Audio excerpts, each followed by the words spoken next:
Bonjour, bienvenue sur Régénération Caraïbes, le podcast de la transition écologique dans la Caraïbe. On reçoit une start-up, le fondateur d'une start-up qui a lancé une application de covoiturage en Guadeloupe qui s'appelle Déposer. Je reçois Claude Kenneth.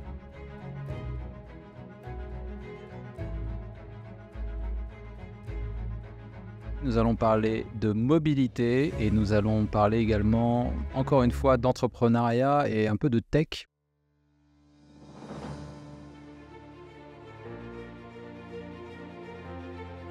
Tous les jours, je rencontre des chefs d'entreprise, des experts, des acteurs de la fonction publique qui partagent tous cette même ambition de créer un avenir plus durable en Guadeloupe et dans la Caraïbe.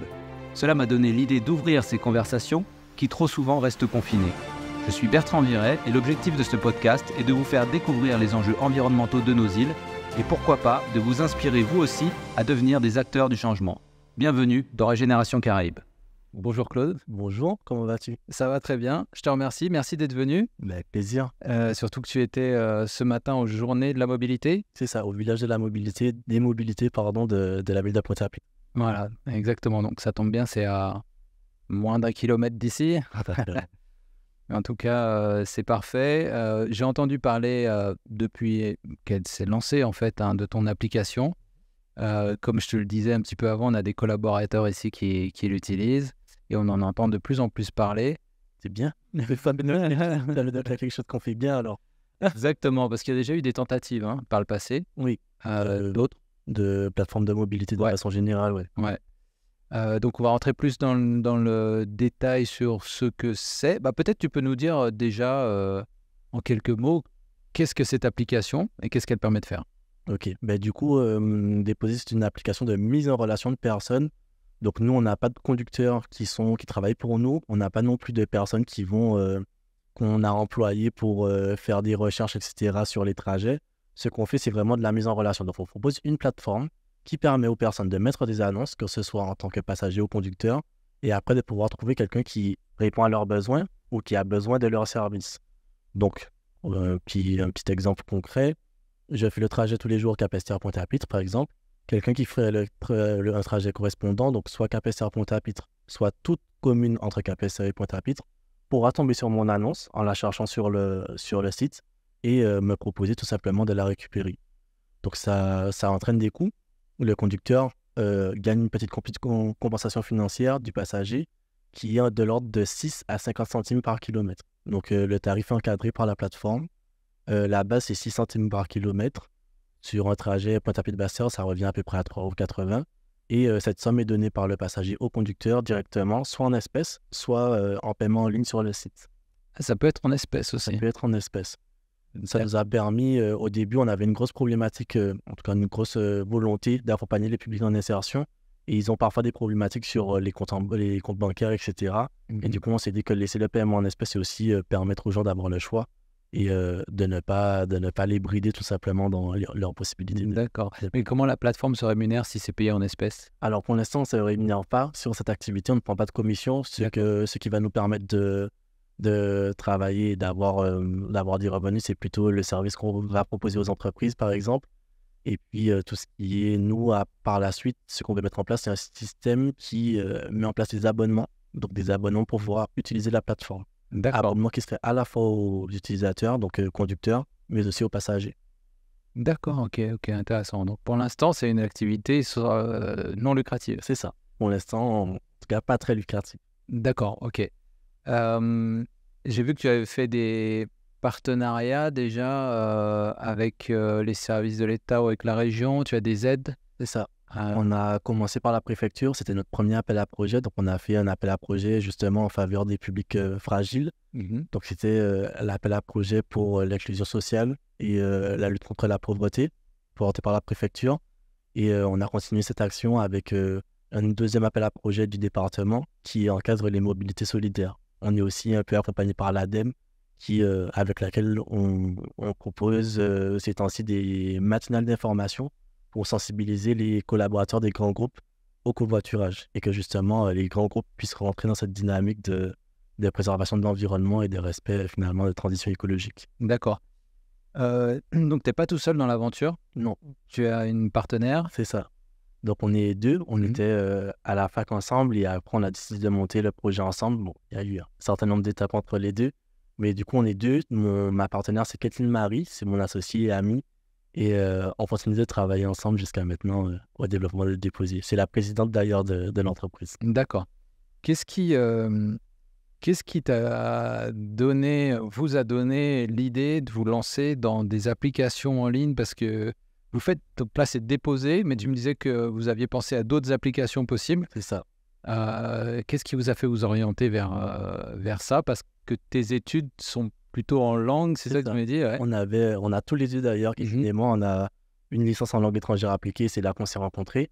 Et ce qui nous a donné envie de créer une application, donc on n'avait pas que des applications en tête, on pensait à toutes sortes de problématiques, donc notamment le bien manger, le mieux manger, l'éducation, etc. Mais ce qui nous a vraiment donné envie de créer une application, c'est que finalement, les applications, c'est le meilleur outil de diffusion d'un changement de comportement, si je peux dire ça comme ça.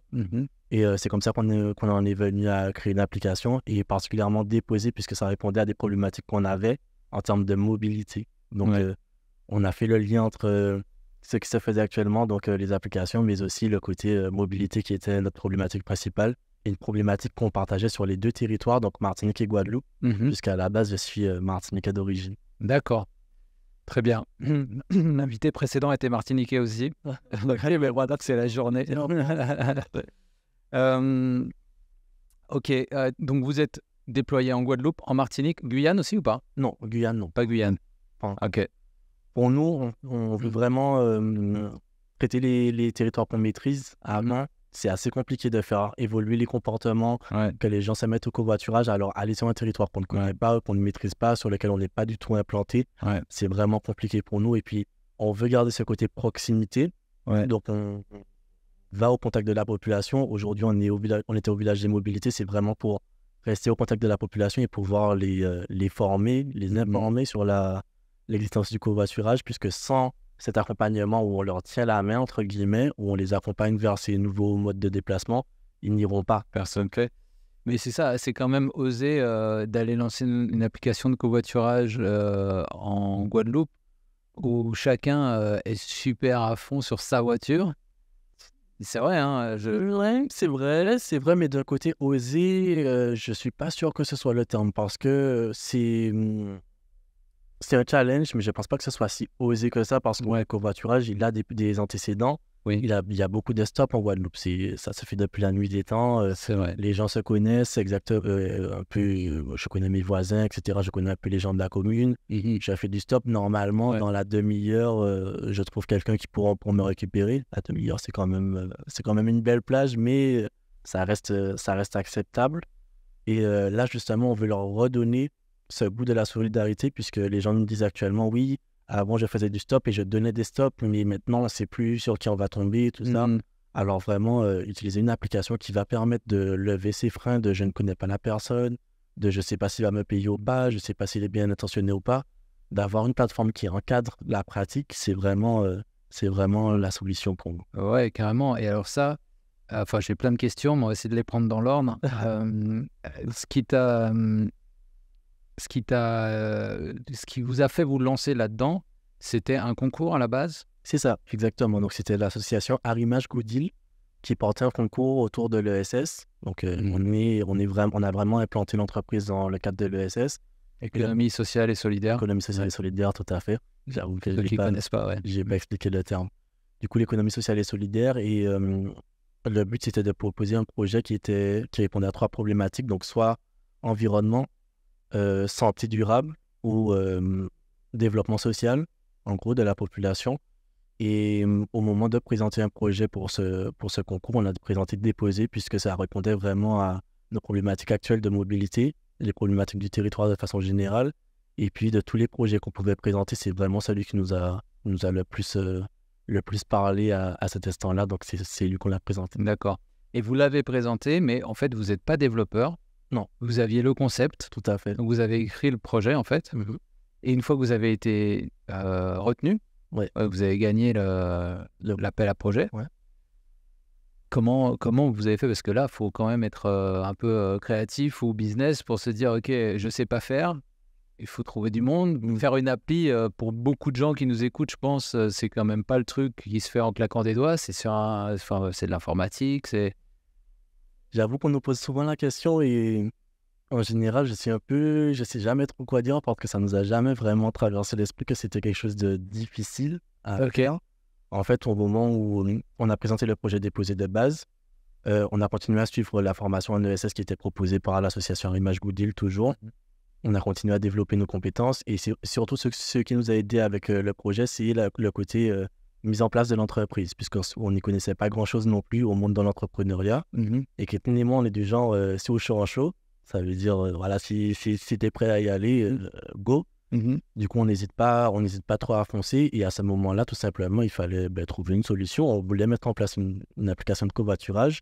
Comment on fait? On va chercher un prestataire qui sait faire, tout simplement. De la même façon que on a un problème de mécanique sur la voiture demain, on va chercher un mécanique. Ouais, tout à fait. Il n'y a pas... Il y a pas à se prendre plus la tête que ça. Mais c'est vrai que bon, ça aurait pu impressionner. Non, nous, on n'est pas trop impressionnable. C'est impressionnable. C'est bien. Et alors après, une fois que vous avez lancé l'appli, ce genre de problématique, j'ai souvent entendu ça. Alors pour vous, c'est peut-être moins le cas, parce que c'est les gens qui fournissent les voitures et leurs services, mais j'avais entendu ça pour Uber qui voulait s'installer ou Uber Eats, et qu'en fait, une espèce de masse critique qu'il faut obtenir avant que ton appli elle commence à rouler. Est-ce que vous avez été confronté à ça sur le lancement? Comment ça a fonctionné? Alors oui, forcément au début, en fait, surtout dans ce système de mise en relation, il faut qu'il y ait de l'offre pour répondre à la demande et de la demande pour répondre à l'offre. Parce que dans les deux cas, ça amène de l'insatisfaction client. Donc oui, j'ai mis mon trajet, mais j'ai personne pour l'instant qui me demande, du coup, est-ce que j'enlève mon trajet parce que ça me sert à rien? Inversement, oui, ça fait un moment que je cherche et j'ai pas encore trouvé qui que ce soit pour me récupérer, etc. On essaye de faire au mieux. Là, par exemple, dans les villages de mobilité et tous les endroits où on va pour sensibiliser le public, c'est à ce moment-là aussi qu'on fait notre démarchage. Donc, on va contacter la population, on leur dit « Ouais, mais mettez votre trajet, etc. » On les accompagne. Sur l'application, il y a la possibilité de mettre des trajets récurrents. Et ça nous a beaucoup aidé aussi. Donc, l'application est sortie un petit peu après. On a fait le site pendant 1 an, puis l'application. Quand l'application est sortie avec les trajets récurrents, c'est vraiment là où il y a eu le côté où les gens pouvaient mettre leur trajet une fois et le laisser tourner tout simplement. Et puis, à un moment, ils ont une demande sur leur trajet et puis la machine se met en route. Mais il y a quand même forcément des endroits où il y a encore très peu d'offres et très peu de demandes. Je pense notamment à Pointe-Noire ou Anse-Bertrand. C'est des endroits où il y a encore très peu de trajets qui convergent vers le centre. Et d'ailleurs, s'il y a des gens qui nous écoutent et qui veulent mettre leur trajet en sortant d'Anse-Bertrand, Pointe-Noire, etc., n'hésitez pas à le faire parce que... Et oui, parce qu'il y en a beaucoup qui font Pointe-Noire, Jarry tous les jours. Ouais. On le voit sur la route en tout cas. On le voit sur la route en tout cas, tu vois, les embouteillages. Il y a déjà des problématiques identifiées, donc là, il y a un cas. Qu'est-ce que, justement, pour quelqu'un qui nous écoute, qui se dit « Ah ouais, mais tiens, moi, je pourrais prendre des passagers, je fais tous les jours Sainte-Anne, Bémao, ou quelque chose comme ça. » Est-ce qu'il y a des contraintes sur ta voiture? Est-ce que tu peux y aller avec une voiture déglinguée? Comment vous faites pour gérer ces cas-là, tu vois? Un conducteur qui s'inscrit sur la plateforme et qui voudrait faire des trajets ne peut pas arriver avec une voiture en n'importe quel état non plus. Il faut qu'il ait le contrôle technique, dans l'absolu, l'assurance et le permis de conduire à jour. Les 2 éléments obligatoires sont l'assurance et le permis de conduire. Donc, le conducteur qui s'inscrit atteste sur l'honneur de les avoir en bonne et due forme. Et ça pourrait lui être demandé par le passager qui veut s'assurer de la bonne conformité de ses documents. Il peut refuser de les présenter, mais c'est contre les conditions générales d'utilisation et il peut être report pour ça. D'accord. Donc ça, c'est une première chose. Et du coup, un passager qui aurait une mauvaise expérience dans le véhicule de quelqu'un pourra le signaler, soit dans les avis, soit directement en nous envoyant un formulaire de contact en nous disant « Voilà, j'ai covoituré avec telle personne et ça s'est un peu mal passé, son véhicule présente de la rouille excessive, etc. Ou bien sa vitre est cassée, j'ai pas compris. » Enfin, voilà, des choses, des commentaires divers et variés, mais surtout le système d'avis, c'est vraiment ce sur quoi on se base pour améliorer la qualité des trajets sur la plateforme, puisque c'est ça qui nous permet de savoir si justement le service est de qualité. Et donc ça veut dire si tu t'inscris en tant que transporteur, tu prends des passagers, donc tu signales ton trajet, soit quotidien récurrent, soit pas. Et les passagers vont te noter derrière, ils peuvent te noter. Ils peuvent te noter, surtout te donner un avis. En fait, on n'a pas vraiment de notation puisque dire 0 ou 5, ça n'a pas vraiment d'intérêt. Mais le système d'avis, c'est vraiment de dire, voilà, il y a eu ci et il y a eu ça. Et à partir de là, on peut, nous, ça va. D'accord, mais c'est des avis qui sont visibles par les autres utilisateurs? Exactement. Tout le monde voit les avis. Donc, il y a une certaine modération quand même pour ne pas que ça parte en cacahuète, entre guillemets. Mais voilà, il y a un système d'avis qui nous permet d'avoir les retours et qui permet aux autres de savoir s'ils vont choisir un covoitureur ou un autre en fonction des avis. D'accord. Des avis exprimés. Si je fais un trajet et je prends une personne, tu me disais qu'il y a un prix au kilomètre. C'est ça. C'est 6 centimes par kilomètre à la base. 6 centimes par kilomètre. 6 centimes, d'accord. Et donc, si je prends 3 passagers, ça me fait 18 centimes par kilomètre. C'est ça. Non, donc c'est 6 centimes par kilomètre, mais du coup, chaque personne paiera les 6 centimes par kilomètre. C'est ça. Donc, au total, je vais avoir 3 fois 6. D'accord. Oui, on est d'accord. Et OK, c'est intéressant. Et j'imagine au niveau juridique, vous avez dû vous baquer avec des avocats, des... Eh bien, pas... le covoiturage, c'est quelque chose qui existe depuis plus de 15 ans. Plus de 15 ans maintenant. Et en fait, l'assurance qui est prise en compte dans le cadre du covoiturage, c'est l'assurance qui est sur tous les véhicules. À partir du moment où l'assurance responsabilité civile rentre en compte, donc c'est l'assurance qui permet d'assurer toutes les personnes qui sont présentes à bord du véhicule. Et c'est pour ça que c'est l'assurance et pas le contrôle technique, par exemple, qui est demandé aux conducteurs qui s'inscrivent sur la plateforme. D'accord. Nous, en tant que plateforme de mise en relation de personnes, on n'a pas de responsabilité sur les dommages qu'il pourrait y avoir pendant le covoiturage. D'accord. Donc ça, c'est géré directement par l'assurance du conducteur. D'accord, ok. J'imagine que vous avez des conditions d'utilisation quand tu t'inscris sur l'appli, etc., qui doivent être... Ok. Il y a combien d'utilisateurs en ce moment? Il y a 4000 personnes inscrites à peu près. Ok. Ouais. Et c'est en pleine explosion, non? Vous avez de plus en plus là. De plus en plus de monde. On a commencé avec le site, du coup, la première année, 2022 à 2023, on avait 1500 personnes. Et entre juin 2023 et là, on va arriver en juin 2024, on a pris, du coup, 2500 à peu près, donc plus du double. Enfin, presque le double de personnes en 6 mois. Ouais, donc c'est en train de monter. Et comme tu disais, plus il y a de monde, plus ça va être intéressant. Exactement. Parce qu'il y aura des trajets divers, plus il y aura des horaires divers, plus il y aura des possibilités diverses. Ah, moi, je suis très grand, je ne vais pas rentrer dans une mini, mais peut-être que je vais regarder quelqu'un qui a une voiture un petit peu plus grande. Ouais. Voilà, des petites choses comme ça, ou bien même... je ne vais pas partir à 6h05, si je peux avoir un trajet à 6h15, ça me va mieux. On pourra vraiment avoir du fine-tuning, comme on dit en programmation. Ouais. Donc, petit détail. Ouais, non, mais c'est bien. Et puis ça reste un moyen de transport qui est pas cher, parce que si tu fais un Saint-François Pointe-à-Pitre... Aux 2 € et quelques. Aux 2 €, c'est le prix du bus, quoi. À peu près. À peu près, ouais. Sauf que puis en fait, c'est aussi... Donc, t'es pas dans un bus. Ouais. T'es dans une voiture. Tu as moins de monde près de toi. Une possibilité d'avoir de la clim potentiellement. C'est vrai, ça peut varier en fonction des conducteurs. Le côté où on est quand même dans un bon siège, où normalement il y a un petit peu confort et tout. La possibilité de parler avec quelqu'un ou ne pas parler. Donc, c'est aussi disponible dans le profil. On peut dire qu'on n'est pas bavard. Comme ça permet de mettre les câbles tout de suite. Et puis qu'on sache que finalement la personne n'est pas bavarde, elle n'a rien contre moi, mais elle n'aime pas trop discuter. Et puis la flexibilité des horaires, puisque des horaires et des lieux de récupération. Quelqu'un pourrait me récupérer directement devant chez moi si c'est sur sa route. Ouais. Par exemple. Exact, c'est ça. Les horaires, ça peut être de nuit, de jour, le samedi, le dimanche, les jours fériés. Tant que quelqu'un fait un trajet. C'est vrai. Le dimanche, alors que les bus ne sont pas là le dimanche. Exact. Ouais. Il faudrait. Ah ouais, puis des destinations plus éloignées, dans les grands fonds ou ailleurs, ou en rural. Ouais. Et puis même les petits trajets loisirs, trajets plage. Le dimanche, quelqu'un met son trajet plage. Moi, j'avais rien de prévu. Je regarde un peu ce qu'il y a sur la plateforme. Je dis, tiens, un trajet qui va vers Sainte-Anne. Pourquoi pas aller prendre un petit bain de mer et puis rentrer. Ouais, carrément. Ouais. Et puis quelqu'un qui fait, par exemple, tous les jours le trajet pour aller au boulot, s'il trouve 3 covoitureurs réguliers, finalement, ça lui paye son essence pour le mois. Tout à fait. Avec 3 covoitureurs, ouais, on est bien. On est bien. En général... Bon, ça va dépendre des voitures, etc. Mais en général, avec 3 covoiturants, ça sort honorablement. Aller-retour. D'accord.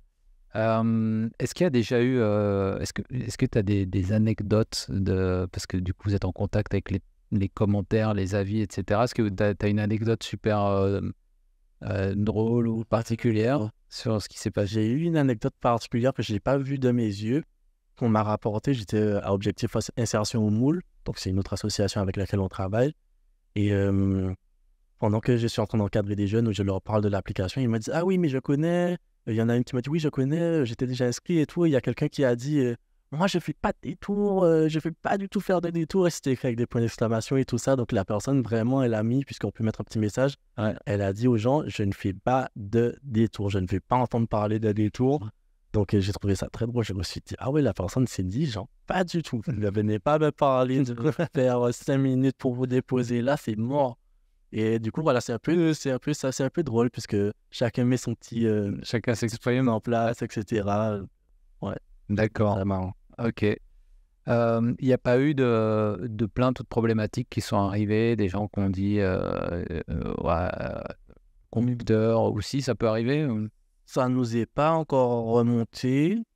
Ce qu'il y a eu, c'est des personnes qui ne répondaient pas aux messages. Ça peut arriver. J'ai installé l'application, j'ai mis mon trajet, mais entre-temps, j'ai supprimé l'application ou bien quoi qu'est-ce. Ça peut arriver de ne pas recevoir de réponse à des messages et c'est le problème qu'on a le plus fréquemment. Ouais. Et puis à ce moment-là, en tant qu'admin, on peut nous contacter pour dire: «Ouais, voilà, j'ai pas encore eu de réponse, j'ai pas encore eu de réponse à mon message et tout ça. Est-ce que vous pouvez voir avec un tel et un tel?» Et nous, on fait le travail derrière. Ouais, d'accord. Est-ce que tu as un peu des chiffres sur que vous permettez d'éviter en termes de carbone ou en termes de personnes sur la route? Ouais, ça fait un moment que j'ai pas regardé, mais on a évité notre première tonne il y a pas très longtemps. D'accord. On était contents, on s'est dit: «Ah ouais, première tonne», et on continue là. On a évité notre première tonne au bout de 6 mois. Donc, tonnes de Tonne CO2. de CO2 émis par les véhicules. Donc il y a une moyenne du CO2 global émis par un véhicule, Ouais. et en fonction du nombre de kilomètres. Et le site se charge de calculer directement en fonction du nombre de kilomètres parcourus en covoiturage, combien de CO2 moyen on a D'accord. évité. Vous l'affichez ça sur votre site ou On non? l'affiche pas trop. D'accord. J'avoue qu'on devrait. C'est un ouais, c'est C'est un bel indicateur. il y a des gens qui regardent ça. Ouais. Et en termes de nombre de trajets, où tu as des chiffres Là tout de suite, mes chiffres sont pas à jour, mais c'est 800 annonces qui sont proposées, enfin 800 possibilités. Donc ça peut être une par jour? possibilité la semaine prochaine. Non, pas par jour. Ça peut être une sur le possibilité site la en ce semaine moment. prochaine, ça peut être une possibilité dans 2 jours, dans 3 jours, etc. Mais tout ce qu'on peut retrouver, ça représente 800 annonces globales. Et c'est une centaine de personnes qui covoiturent avec nous par mois. Donc qui ont déjà pris l'habitude de D'accord. covoiturer. La plupart sont des réguliers ou c'est des trajets ponctuels? La plupart sont des réguliers quand même. Ouais. Ok. Ok, très bien. Mais alors, du coup, tout ça, ça prend du temps quand même. C'est-à-dire? Bah, l'application, faut être modérateur des commentaires, des avis, il faut aller faire de la représentation comme tu as fait ce matin. Parfait. Et en même temps, tu me disais pour l'instant, dans le business model, vous n'êtes pas rémunéré. Pas, non.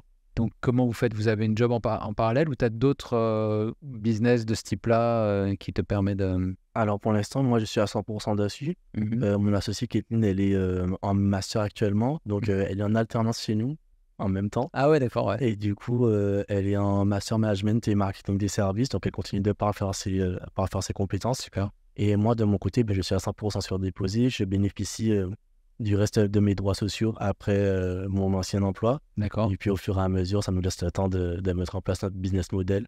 On n'a pas vraiment envie d'aller travailler ailleurs, puisque quand on ne se donne pas à 100% sur le projet, forcément, il avance moins vite. Et c'est sûr. En fait, Et surtout que là, vous êtes dans une phase où ça peut devenir rémunérateur. C'est ça. J'imagine. C'est ça. Et du coup, c'est quoi les perspectives pour valoriser ça et pour pouvoir vous sortir des salaires et rendre l'application viable économiquement? Le côté abonnement, on aimerait bien le mettre en place. Ouais. Et puis la prime des 100 € aussi, ça nous aide à... Alors, c'est quoi cette prime des 100 €? Alors la prime des 100 €, c'est une incitation de l'État pour inciter les gens justement à faire du covoiturage. Quand on fait son premier trajet, on a 25 €. qui nous reviennent. D'accord. Et au bout du 10e trajet, on a 75 € de plus. Donc au final, au bout des 10 trajets, on verse directement une somme de 100 € qui vous revient en tant que conducteur. Et qui la verse?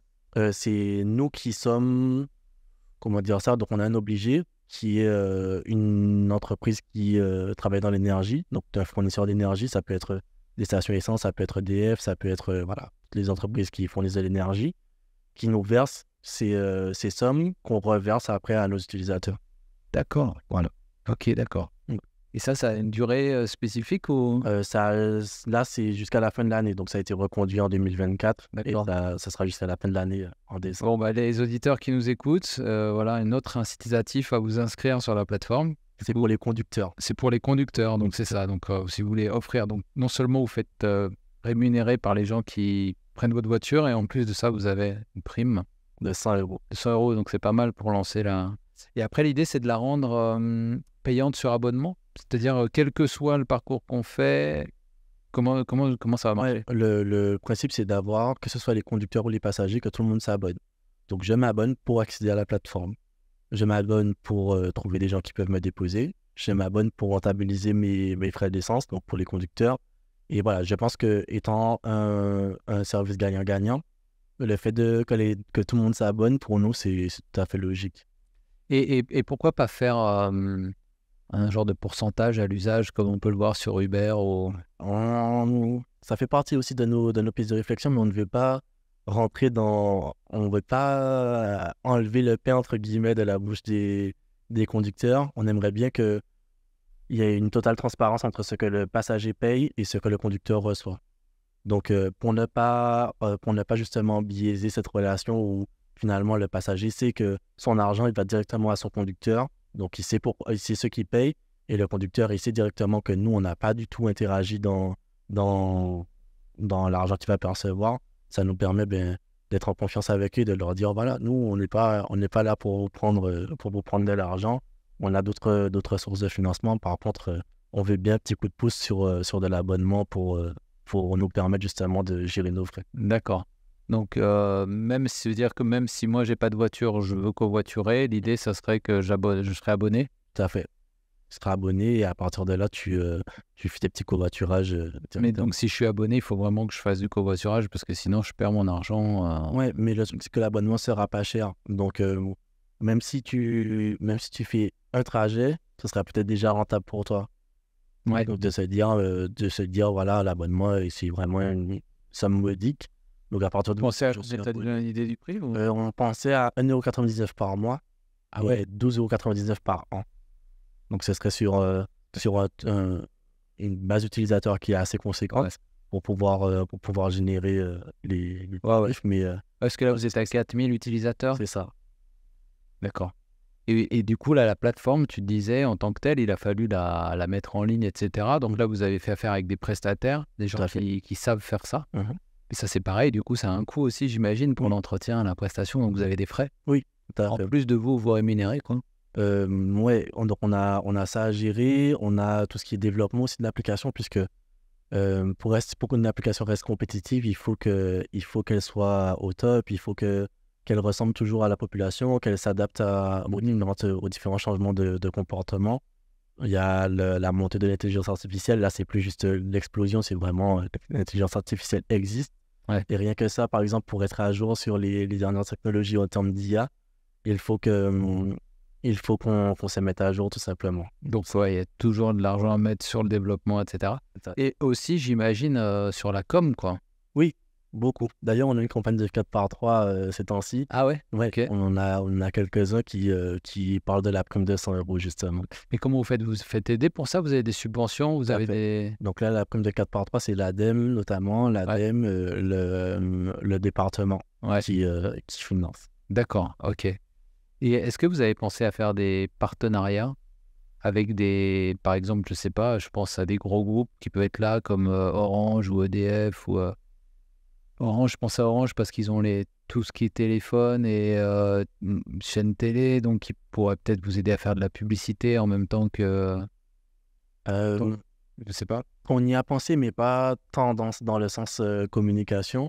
Ce qu'on pensait plutôt, c'est pouvoir justement capter ces nouveaux prospects en proposant directement au groupe de mettre en place le covoiturage pour l'entreprise et du coup de permettre d'avoir une nouvelle base d'utilisateurs, de leur permettre de développer tout simplement leur deuxième QRSE et d'avoir justement cette nouvelle corde à leur arc où ils pourront dire voilà, Orange s'engage pour la planète avec Déposé, on propose du covoiturage, etc. Orange, EDF et tous les grands groupes qui voudraient nous rejoindre, n'hésitez pas. Ouais. Ah ouais, je pense qu'il y a moyen de travailler un peu sur des partenariats comme ça. Peut-être qu'ils aient un tarif préférentiel, je sais pas, ou en tout cas, c'est clair que pour eux, ça permet de rentrer dans toutes ces stratégies de décarbonation parce qu'ils sont tous soumis à bilan, enfin les gros groupes sont soumis à des bilans carbone. Tout à fait. Et une bonne partie, dépendamment de l'activité, mais de leurs émissions, ça vient aussi des transports du personnel. C'est ça. Et on parlait aussi il n'y a pas très longtemps de l'utilisation des véhicules de fonction. Si on sensibilise les collaborateurs au covoiturage, ça fait que les véhicules seront probablement mieux utilisés, puisque des collaborateurs qui vont au même endroit pourraient se dire ouais, non, j'y vais seul parce que après j'ai peut-être une chose ou deux à faire. Et d'avoir déjà l'habitude de s'organiser en covoiturage, ça peut leur permettre de fonctionner différemment, tout simplement. Comment c'est perçu quand tu vas voir comme ça des entreprises pour leur parler de ta solution? Généralement, tu as quoi comme retour? Alors, ça va dépendre comment on aborde la chose avec eux. Okay. C'est là qu'il faut être fin. Ouais. Il y a des entreprises qui sont beaucoup moins concernées par le côté environnemental et beaucoup plus par le côté bien-être des salariés. Du coup, il faut leur proposer justement de développer la mobilité de leurs salariés. Ça va beaucoup leur parler. Inversement, il y a des entreprises qui sont très axées sur l'environnement. Du coup, il faut adapter son discours en fonction des entreprises auxquelles on a accès. Mais dans tout ça, au final, la solution reste quand même positive, que ce soit en termes de développement de la mobilité des équipes, environnement, santé, bien-être au travail, etc. Bien-être au travail, j'en parle parce que prendre les embouteillages le matin et arriver déjà stressé, c'est moins bien en termes de rendement, quoi. Oui, c'est clair, c'est vrai. Ok, est-ce que tu vois une différence entre le développement entre la Guadeloupe et la Martinique? La Martinique, on fait encore très peu d'actions là-bas, puisqu'on a une grosse part de notre activité qui est en Guadeloupe. Et pour l'instant, je ne peux pas vraiment dire. D'accord. Mais en général, on estime que les Martiniquais sont plus ouverts au transport. Ah ouais? Ouais, notamment avec tout ce qui était CSP et puis les bus. Mais les bus, ça arrive encore un peu plus récemment. Ok. Quelles sont vos perspectives dans les 4-5 prochaines années? Dans les 4-5 prochaines années, au-delà du développement du covoiturage, on aimerait bien développer d'autres services. Ok. Donc, toujours dans la mise en relation de personnes, de pouvoir avoir des services divers et variés dont je ne vais pas parler ceci parce qu'il faut garder les secrets. Petits secrets. D'accord. Mais au-delà de ça, on aimerait bien se salarier finalement, puisque c'est dans nos objectifs, mais il faut en faire une réalité. Donc, on aimerait bien finalement avoir une expansion au niveau de l'activité, qu'on puisse se salarier, qu'on puisse avoir aussi d'autres salariés. Et puis, on aimerait devenir une SCOP aussi. Donc, ah ouais, d'accord. Une vision encore plus démocratique de la gestion de l'entreprise. Ah, super. Ouais. Voilà. C'est intéressant. Et est-ce que il y a de la place pour ça dans les autres îles de la Caraïbe? Est-ce que vous y avez pensé? Je pense que oui. On en a discuté il n'y a pas très longtemps et on se disait qu'en fait, le covoiturage, on a le leader mondial en France, Blablacar. Ouais. Et c'est quelque chose qui est encore très peu répandu sur les autres îles de la Caraïbe. Ouais. Il y a beaucoup d'initiatives un peu diverses et variées, taxis un peu informels, etc. Mais le côté covoiturage pur, c'est encore assez balbutiement du coup. Ouais, ça peut être intéressant. Tu vois, j'étais il n'y a pas si longtemps en République dominicaine là, pour un congrès. Et j'étais jamais allé. Et dans Saint-Domingue, là, il y a des embouteillages de malades. Mais vraiment, des 4 voies pleines à craquer qui ne bougent plus. Okay. Ils ont généralement des belles voitures. Et je pense ils sont pas dedans. Et ouais, ils sont seuls dedans. Et donc, ouais. Et je pense que ça fait un peu une culture américaine, enfin, vu de l'extérieur, quand tu arrives comme ça. C'est vachement plus complexe que ça, je pense, mais je connais pas assez pour en parler.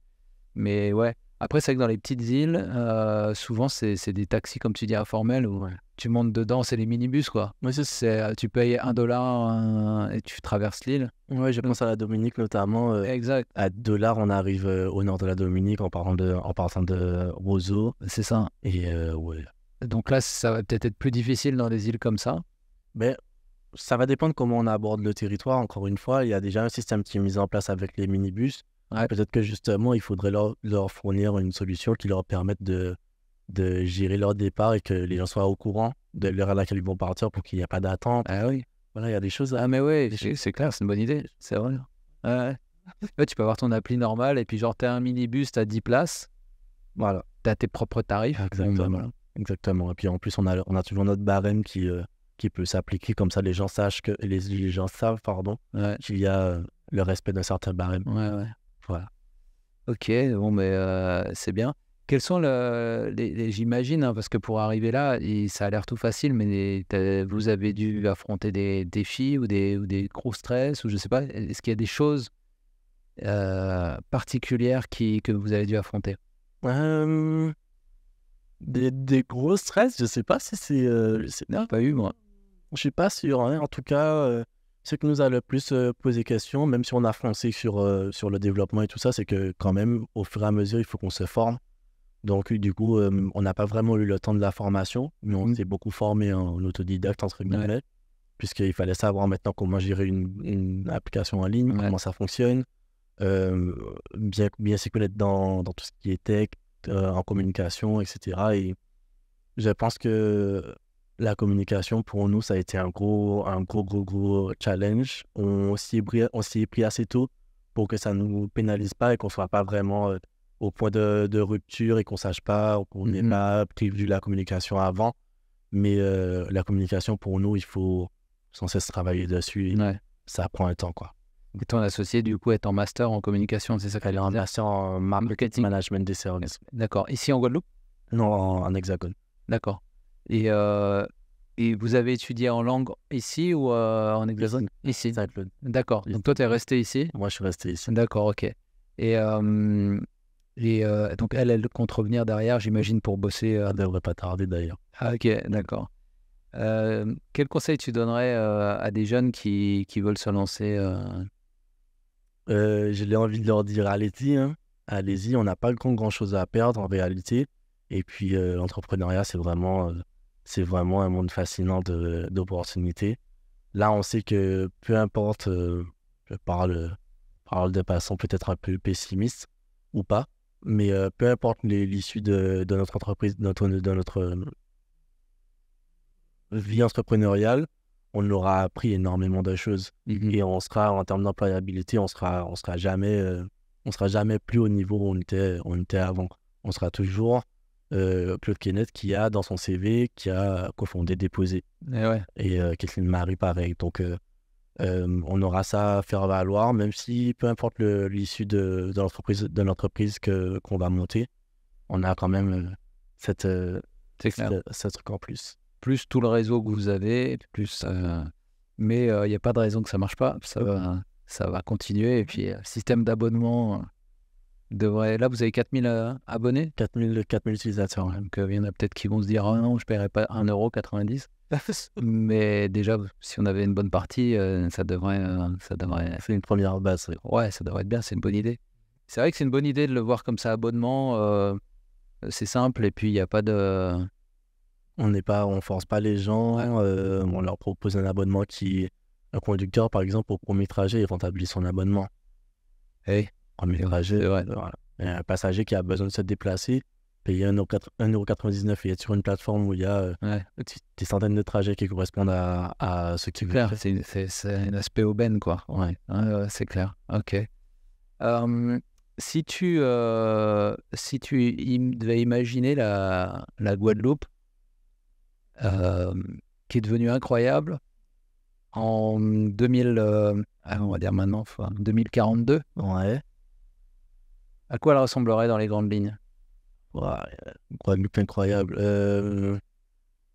Il y aurait une méga ligne de transport. Au-delà de la voiture individuelle, je pense que ce serait vraiment top qu'il y ait du transport bien bien réparties, etc. Donc, quelque chose d'hyper classe. Et ouais, je dirais que les énergies sont, enfin les nouvelles sources d'énergie, donc tout ce qui est photovoltaïque, etc. Tout ça c'est acquis. C'est acquis pour moi. Pour moi, ce serait le top. D'accord. Voilà. Donc des énergies propres et puis un réseo de transport solide, quoi. Du fait de Dieu. Génial. D'ailleurs, à propos de transport, je fais un petit aparté là. Est-ce que tu t'es rapproché du groupe STEP, Caroulis et Oui, on a déjà commencé à échanger. D'accord. On a commencé à échanger. Et on continue de travailler avec eux pour l'instant dans l'ombre et on espère que ça donnera. Ouais, ça pourrait les intéresser de participer à l'aventure. Ouais. Tout à fait. Ok, super. Dernière question avant de finir l'épisode. Est-ce qu'il y a un bouquin ou un documentaire ou quelque chose que tu recommanderais? Moi, je l'ai pas lu, mais mon associé a lu le livre des fondateurs de Blablacar. Ah, ils ont fait un livre? Ouais, ils ont fait un livre. D'accord. Donc, il a l'air assez intéressant, des grandes lignes qu'elle m'a données. Après, moi, en termes de littérature, j'ai pas vraiment de référence. Au documentaire, un truc qui t'aurait inspiré dans ta boîte, non? Documentaire, il y a pas longtemps, qu'est-ce que j'ai regardé? Je regarde quelque chose. Ça va peut-être me revenir ou pas. Mais ouais, si ça me revient pas, c'est que c'était pas assez inspirant. Non, ouais, c'est ça. Je reste sur le livre de Blablacar. D'accord.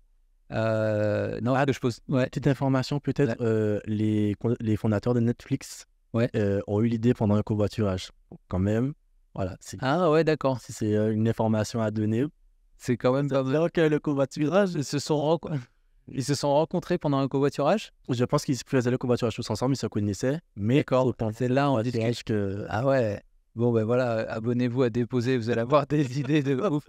discuter avec des gens, parler avec eux, Ouais. que demain, futur CMA-CGM, hein. Peut-être, on sait pas. Ok, excellent. Eh ben écoute Claude, merci beaucoup d'être Merci à venu. toi.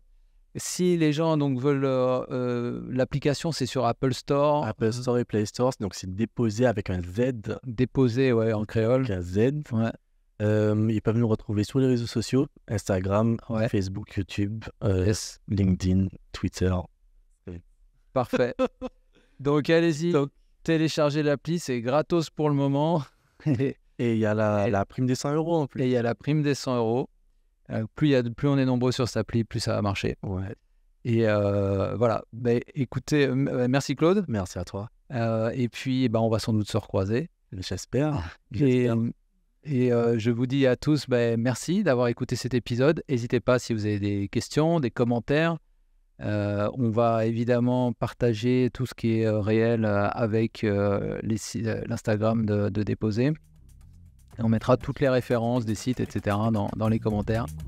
Je vous remercie, je vous dis à la prochaine. Bye bye. Régénération Caraïbe, le podcast.